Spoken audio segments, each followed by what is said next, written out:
ডাইনি অপবাদ, সন্দেহের বশে মহিলাকে চরম শাস্তি গ্রামবাসীদের, যার জেরে পুরুষ শূন্য হয়ে পড়ল বীরভূমের গ্রাম। কেন জানেন? দেখুন পুরো ভিডিও।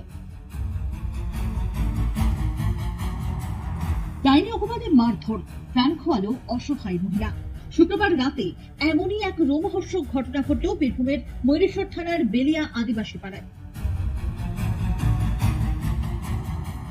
চুরকি হেমব্রম অভিযোগ, ডাইনি সন্দেহে ওই মহিলার উপর চড়াও হয় গ্রামেরই বেশ কয়েকজন ব্যক্তি।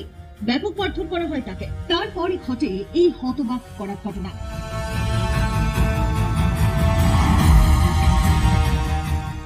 স্থানীয় সূত্রের খবর, চুরকি হেমব্রম সম্পর্কে শিবলাল কিস্কুর আত্মীয় হন। সেই সুবাদে শুক্রবার সন্ধ্যায় শিবলাল কিস্কুর বাড়িতে আসেন চুরকি। সেখানে তাদের মধ্যে বচসা শুরু হয়। বচসা চরম পর্যায়ে পৌঁছলে চুরকি হেমব্রমের ওপর চড়াও হয় শিবলাল কিস্কু ও তার পরিবারের লোকজন। ব্যাপক মারধর করেন, তার জেরেই মর্মান্তিক পরিণতি ছিল। দিয়ে ও রাত্রেবেলা এসেছিল মনে হয়, অত আমরা জানি না। দিয়ে আমরা শুয়ে গেছে সবাই। দিয়ে ওরা ঝগড়া হয়েছে, কি হয়েছে তা তো আমরা অত জানি না। দিয়ে ওরা কি হয়েছে, দিয়ে মেয়েদের না কি করলো, দিয়ে আমরা সবাই সাহায্য করছে, ডাকছে। দিয়ে তখন আমরা বেরিয়ে এলাম। কখন বটে সেটা টাইম? ওই 10টা, 10:30টা রাত, কালকে 10:30টার দিকে ছিল বাড়ি থেকে। এইখানে শুনছিল। তা ওকে যখন মারছিল কোনো আওয়াজ পাওয়া গিয়েছিল বাড়ি থেকে? না, অত আমরা শুনিনি। কোনো আওয়াজ পাওয়া যায়নি? গান শুনছিল। তা কিসের জন্য মারলো কিছু শুনতে পেয়েছো? না, আমরা শুনতে পাইনি। তাকে নাকি কিছু অপবাদ দিচ্ছে বলছে। কি বলতো তাই তাকে? বলছে মনে হয়। হ্যাঁ, কি বলতো ওকে? ওই ডাইনি মাইনি বলছিল। ডাইনি বলে ওকে? হ্যাঁ, মানে ওকে ডাইনি বলার কারণটা কি? তা কি করতো? তাও তো আমরা জানি না। না না, ও কি কিছু করতো?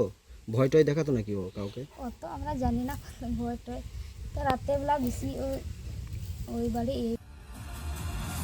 অভিযুক্ত শিবলাল কিস্কুর দাবি, চুরকি হেমব্রম কিছুদিন আগেই আমার ছেলের বউকে খেয়েছে। তারপর ও রাতারাতি বেরিয়ে চলে যায়। হোলি উৎসবের কারণে বেলিয়া আদিবাসী পাড়ায় আসেন চুরকি। সেই পুরনো ক্ষোভ থেকেই ঘটে এই ঘটনা। এদিকে গ্রামে অশান্তির খবর পাওয়া মাত্রই ঘটনাস্থলে পৌঁছয় ময়ূরেশ্বর থানার পুলিশ। ঘটনাস্থল থেকে মৃতদেহ উদ্ধার করে নিয়ে ময়নাতদন্তের জন্য রামপুরহাট মেডিকেল কলেজ হাসপাতালে পাঠায়।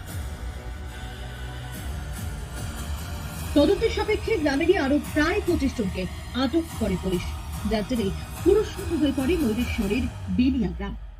ঘটনার তদন্ত চলছে।